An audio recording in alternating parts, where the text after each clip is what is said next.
Hi, this is Charlie Turnbull. We are masterclassing it up. We are talking Le Gruyere AOP. Le Gruyere AOP. Now, this is just one of the great cheeses of the world. There is absolutely no question. And I love so many things about it that I'm going to start with saying it's got a great business model. I know, so dull. Right, but let's get cheese cam onto the system. There it is, right there. Absolutely. Now, this is a cheese that is commonly seen as being the classic of the Alpine style, sometimes called in some parts of the world the Swiss style. Now, in making Swiss cheese, you are looking for an absolutely even curd, absolutely no blemishes there whatsoever. We can see in some cheeses things like holes, like Emmental, but the curd itself smooth as a baby's bottom right across the top there. Now, that is achieved by the process of aging and pressing and cutting and the way it's set and a whole bunch of bits in the middle. And that is really characteristic of both Gruyere and Alpine cheeses. You can tell it immediately. The rind varies depending on the cheese maker and the affineur. So that can be, but you typically get these dotted bits. Can you see that kind of dotted effect from the way the cheese is stored? And that is very characteristic. Now, some cheeses, similar to Gruyere, will be marked up with branding. For instance, Comté, which is a first cousin, possibly even a sister cheese to Gruyere, will have a bit of tape over the back from their grading. So actually, the absence of markings on a Gruyere can indicate that it's a Gruyere. Now, what about the way it's made? The way it's made is quite critical. It's a high temperature or high scald cheese. Now that means that when the cheese making process goes through, they're taking the temperature up to about 50 to 55 degrees.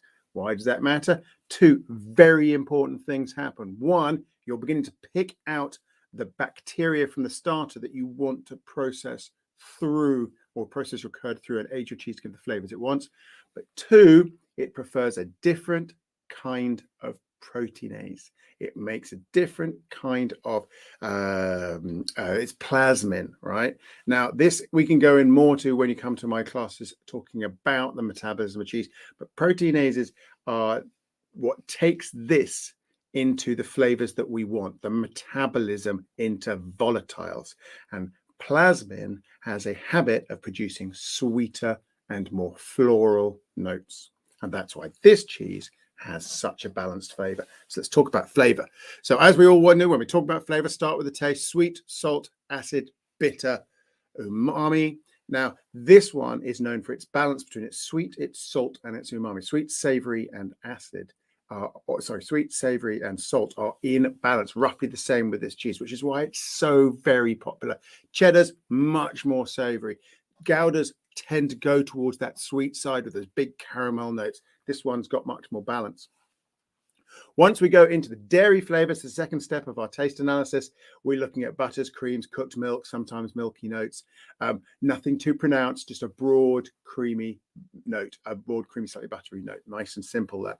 But the other flavors, there's lots that can happen in these cheeses, but what it does better than many of the other great cheeses, it's floral notes and fruity notes. So look for them when you taste it through. So I'm going to head in here and I'm just going to ease out a little bit of a chunk here. Oh, here we go. Now this is showing some little salt crystals.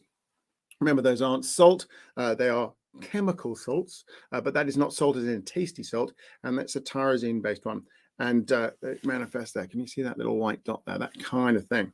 Sometimes you can feel the texture in your mouth. Sometimes you can't. Now, this cheese likes to be warmish, not hot. It likes to be not dry. And you need to chew it a little bit to get the flavors through. Like all cheeses, even the big cheeses, they like to be recently cut from the wheel. Too much spent time on their own, they begin to dull a bit. This one has it's got that balanced sweetness, the savory and the salt and the sweetness, really nice. And if we're talking about the herb notes, we're talking, well, this one is coming. We've got some late summer dried grass kind of, which is really pleasant.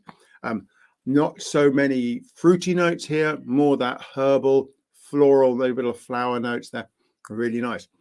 And that is part of a cheese, is to reflecting when it was made. And some Gruyères are called alpage, which means they're taken from cows at the top of the mountain during the summertime, that has a particular note where they're trying to emphasize those high meadows, the high pasture flavor. Now, there are different kinds of Le Gruyere. You've got reserves and stuff like that. They tend to be clustered around the bottom end of the age spectrum, so 7 to 12 months. And those are classifications you'll find on the Gruyere website. Those are valid and useful.